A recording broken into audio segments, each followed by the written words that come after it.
देश के किस एरिया में कितनी आबादी रहती है, यानी जनसंख्या घनत्व सभी देश के लिए काफी महत्वपूर्ण होता है।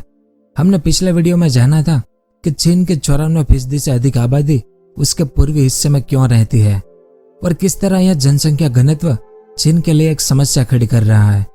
ऐसे ही दुनिया में कनाडा, ऑस्ट्रेलिया और रूस में भी उनकी जनसंख्या की 80 से 90% आबादी उनके एक हिस्से में रहती है, पर बाकी हिस्से में मात्र 10% से 20% लोग ही रहते हैं। तो कुछ वैसे ही अमेरिका में भी उसके 80% से ज्यादा आबादी उनके पूर्वी हिस्से में ही रहती है और एक अदृश्य रेखा अमेरिकी जनसंख्या घनत्व को भी बताती है कि किस तरफ यह ज्यादा है और किस तरफ यह कम है। लेकिन यह अदृश्य रेखा मात्र रात में सैटेलाइट व्यू से देखने पर ही आसानी से दिखाई देती है। जैसे इस मैप में आप देख सकते हैं, अमेरिका का पूर्वी हिस्सा सितारों की रोशनी की तरह टिमटिमा रहा है, जबकि पश्चिमी हिस्से में थोड़ी सी ही रोशनी दिखाई देती है, जो यह बताता है कि अमेरिका के पूर्वी और पश्चिमी हिस्से में जनसंख्या घनत्व का आंकड़ा कितना अलग अलग है। लेकिन जिस तरह चाइना में जनसंख्या घनत्व को बताने वाली अदृश्य रेखा का नाम हू लाइन है, वैसे अमेरिका में इस अदृश्य रेखा का कोई भी नाम नहीं है। अब अमेरिका की आबादी 330 मिलियन से ज्यादा है और आबादी के मामले में अमेरिका दुनिया में तीसरे नंबर पर आता है। तो इनमें से अमेरिका के 250 मिलियन से ज्यादा लोग उनके पूर्वी हिस्से में रहते हैं, जबकि सिर्फ 71 मिलियन लोग ही उनके पश्चिमी हिस्से में रहते हैं। तो अमेरिका जैसे विकसित देशों में ऐसी क्या समस्या है कि ज्यादातर अमेरिकी लोग उनके पूर्वी हिस्से में ही रहना पसंद करते हैं? तो आज की इस वीडियो में हम इसी के बारे में विस्तार से जानेंगे कि अमेरिका के 80% लोग उनके पूर्वी हिस्से में ही क्यों रहते हैं। अमेरिका में ऐसा अजीब सा जनसंख्या घनत्व क्यों है? अमेरिका की अदृश्य रेखा क्या है? क्यों अमेरिका के ज्यादातर लोग उनके पूर्वी हिस्से में रहना पसंद करते हैं? वो सब और इसके अलावा और भी बहुत कुछ जानने को मिलेगा आपको इस वीडियो में, तो वीडियो के अंत तक हमारे साथ बने रहिए।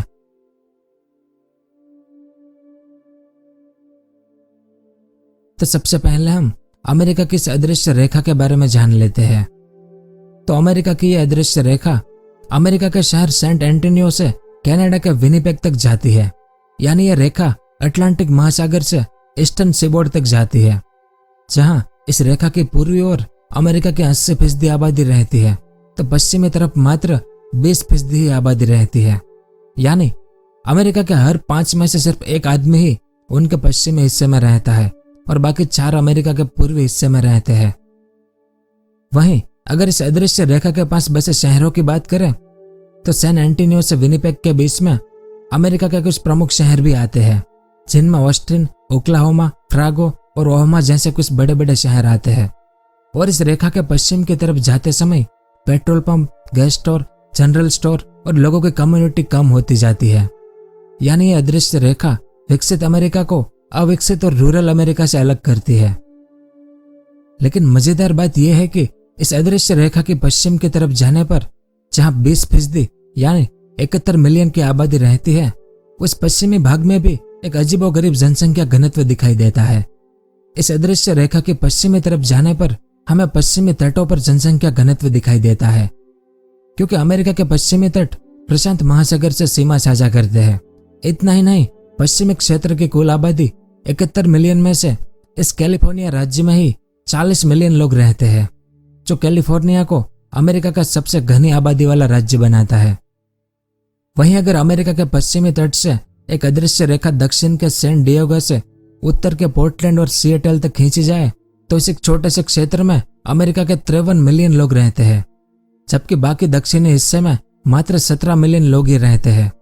और अमेरिका के इस हिस्से में जहां पर मात्र 17 मिलियन लोग रहते हैं, वो हिस्सा क्षेत्रफल के हिसाब से अमेरिका का 1/3 हिस्सा यानी कुछ 30% हिस्सा है।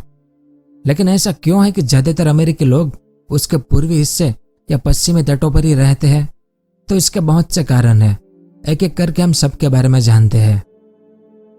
अब किसी भी देश की जनसंख्या को देश के किसी भी हिस्से में रहने के लिए वहां की जलवायु, उपजाऊ मिट्टी और रोजगार ऐसे कई कारक होते हैं, जिस कारण वहां पर कम या ज्यादा लोग रहते हैं। यानी जलवायु, उपजाऊ मिट्टी और रोजगार हो तो वहां पर आबादी धीरे धीरे बढ़ती जाती है।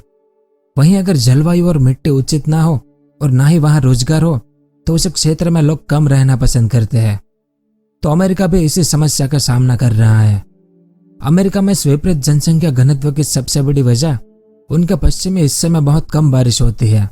सामने इस अदृश्य रेखा के पूर्व की तरफ हर साल 30 इंच से 40 इंच तक बारिश होती है, लेकिन इस रेखा के पश्चिमी तरफ मात्र 15 इंच से 20 इंच ही बारिश होती है।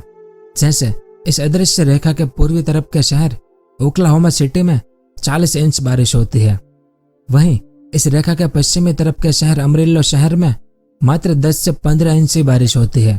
इस कारण पश्चिमी क्षेत्र की ज्यादातर भूमि उपजाऊ नहीं है या कम उपजाऊ है और अच्छी खेती करने योग्य भी नहीं है, क्योंकि बारिश कम होने से यहाँ पर ज्यादातर पानी की कमी ही रहती है। इस कारण से यहाँ पर जीवन व्यतीत करना कठिन हो जाता है, तभी तो यहाँ पर लोग रहना पसंद नहीं करते। वहीं रेखा के पूर्वी तरफ ज्यादा बारिश होने के कारण यहाँ पर लोगों को पानी की कमी नहीं होती है और न ही खेतों में पानी कम पड़ता है। इस कारण अमेरिका की ज्यादातर खेती पूर्व की तरफ ही की जाती है और अमेरिका का ज्यादातर गेहूं, मक्का और सोयाबीन उनके पूर्व क्षेत्र में ही होता है और दुनिया के सबसे उपजाऊ मैदानों में भी अमेरिका का पूर्वी हिस्सा ही आता है। इस कारण यहाँ पर ज्यादा लोग रहते हैं। फिर पश्चिमी अमेरिका के अधिकतर हिस्से में बीहड़ और पर्वतमालाएं हैं। इन पर्वतमालाओं में सियरा नेवादा और कैस्केड पर्वतमालाएं भी शामिल है, लेकिन इसमें रॉकी पर्वतमाला प्रमुख है, जिसकी लंबाई 3000 मील से ज्यादा है। यानी यह पर्वतमाला अमेरिका के ऊपर कनाडा और नीचे मैक्सिको तक जाती है और ऊपर से अमेरिका में इस पर्वतमाला की ऊंचाई 13,000 से 14,000 फीट तक की है। इस कारण प्रशांत महासागर की तरफ से आने वाले मानसून पश्चिमी क्षेत्र तक नहीं पहुंच पाते हैं। इस कारण इन पर्वतों के बीच एक वर्षावन भी है, जो कैलिफोर्निया तट के साथ सीमा साझा करता है, क्योंकि इस क्षेत्र की ज्यादातर बारिश इन्हीं वर्षावन में हो जाती है, जिसके चलते बाकी पश्चिमी हिस्से में सूखा पड़ता है और हमेशा शुष्क जलवायु होती है। और इतना ही नहीं, यहाँ पर पथरीली भूमि होने के कारण यहाँ पर खेती करना भी नामुमकिन है। फिर इतनी पर्वतमालाएं होने के कारण पश्चिमी क्षेत्र का तापमान हमेशा बदलता ही रहता है। कभी इस क्षेत्र में ठंडी पड़नी शुरू हो जाती है तो कभी अचानक गर्मी पड़नी शुरू हो जाती है। यानी इस पश्चिमी क्षेत्र की जलवायु लोगों के रहने के लिए उचित नहीं है। जैसे उदाहरण के लिए अमेरिका के वॉशिंगटन और ओरेगन में हल्का मौसम रहता है और बहुत ज्यादा बारिश होती है, जबकि उच्च हवाई वाले व्योमिंग जैसे राज्यों में बहुत ज्यादा बर्फबारी होती है, जो कई महीनों तक पिघलती नहीं है। लेकिन रॉकी पर्वतमाला के आसपास कुछ भूमि उपजाऊ होने और रहने लायक जलवायु होने के साथ ही कोलोराडो नदी के पानी की आपूर्ति होने के कारण इस पश्चिमी भाग की ज्यादातर आबादी पश्चिमी तटों पर ही रहती है। वहीं वर्तमान समय की बात की जाए तो अमेरिका की कोलोराडो नदी भी सूख रही है और पिछले 100 सालों में ऐसा पहली बार हुआ है कि जब अमेरिका का पश्चिमी हिस्सा सूखे की मार झेल रहा है। यह भी एक बड़ी वजह है कि लोग पश्चिम छोड़कर पूर्व की ओर जा रहे हैं। तो पश्चिमी अमेरिका में अनेकों पर्वतमालाएं होने के कारण पश्चिमी क्षेत्र में एक ग्रेट बेसिन भी है, जो पश्चिम क्षेत्र के मध्य में स्थित है। वहीं इस क्षेत्र में बेसिन होने के साथ ही 2 रेगिस्तान भी है, जो ग्रेट बेसिन डेजर्ट और मोजावे डेजर्ट है।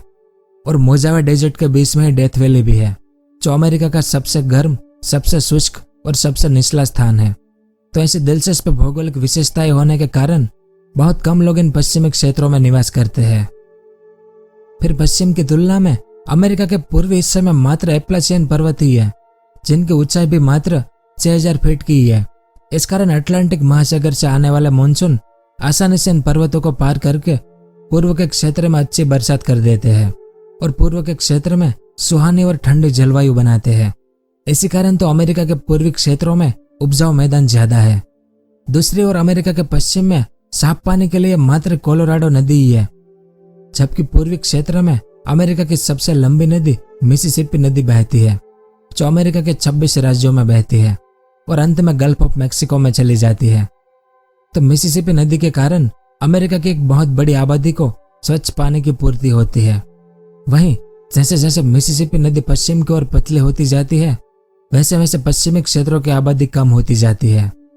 इसके अलावा अगर अमेरिका के इतिहास को भी देखा जाए तो अमेरिका का इतिहास उनके पूर्वी क्षेत्र पर ही बना है। अमेरिका के आदिवासी लोग मिसिसिपी नदी के किनारे ही रहा करते थे, जिसके बाद जब यूरोपियन अमेरिका में आए तो वे भी पूर्वी हिस्से के जरिए ही अमेरिका में आए थे और अपने ज्यादातर बंदरगाहों का निर्माण भी पूर्वी हिस्से में ही किया गया था। इसके अलावा अमेरिका में दास प्रथा का व्यापार भी पूर्वी हिस्से से ही होता था, क्योंकि अफ्रीकी महाद्वीप से अमेरिका का पूर्वी हिस्सा नजदीक पड़ता है, जिससे दास यानी गुलाम आसानी से अमेरिका में लाए जाते थे और वहां पर बेचे जाते थे। और इतना ही नहीं, अगर अमेरिका के सबसे प्रमुख बड़े शहरों को या बंदरगाहों को देखा जाए तो इतिहास से अब तक वे अमेरिका के पूर्वी तटों पर ही बने हुए हैं। अमेरिका का सबसे बड़ा बंदरगाह और शहर न्यूयॉर्क या अमेरिका की राजधानी वाशिंगटन डीसी अमेरिका के पूर्वी तट पर ही बनी हुई है।